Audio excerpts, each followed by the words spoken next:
मेरी भी सुन लैण दे। अच्छा अल्लाह दी कसम साडा ते मूंह नहीं उदन हैगा गाउण वाला।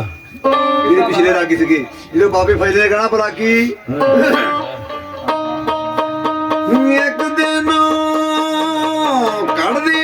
कढ़दिया कलम होया फिर रुख लैला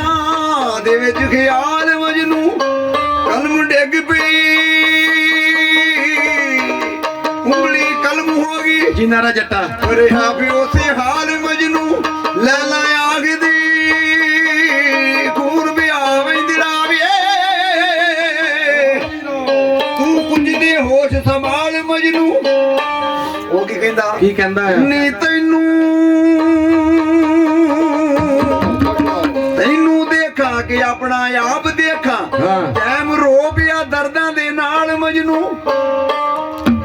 ਉਹਦੇ ਸਾਡੇ ਉਸਤਾਦ ਸ਼ਰੀਫ ਨੇ ਕੀ ਆਖਿਆ ਜਿੰਨਾ ਇੱਕ ਜਾਤਾ ਅੱਲਾ ਦੀ ਜ਼ਾਤ ਇੱਕ ਹੀ ਆ ਜਿੰਨਾ ਇੱਕ ਜਾਤਾ ਇੱਕੋ ਜਾਣਦੇ ਨੇ ਉਹ ਮਸਜਿਦਾਂ ਤੇ ਬੁੱਤਖਾਨਿਆਂ ਨੂੰ ਸ਼ਮਾ ਕਾਫਰਾਂ ਦੀ ਚਾਹੇ ਮੂਮਨਾਂ ਦੀ ਹੁੰਦੀ ਸਣ ਦੀ ਲੋੜ ਪਰਵਾਨਿਆਂ ਨੂੰ ਹੱਸ ਕੇ ਮਜਨੂ ਆਖਦਾ ਸੀ ਰੋਣਾ ਆਉਂਦਾ ਨਹੀਂ ਮਸਤ دیਵਾਨਿਆਂ ਨੂੰ ਚੁੰਮ ਕੇ ਸੀਨੇ ਦੇ ਨਾਲ ਲਾਵਾਂ ਤੇਰੇ ਇਸ ਕਲਮ ਦੀਆਂ ਕਾਨਿਆਂ ਨੂੰ ਇੱਕ ਸਾਹਮਣੇ ਖਲੋ ਕੇ ਦਰਦ ਫਰਾਕ ਦੇ ਨਾਰੇ ਮਾਰਦੀ ਲਾਲਾ ਬਰਾਣ ਕੇ ਕੈਸੇ ਕਰਕੇ ਦੱਸ ਦਿਓ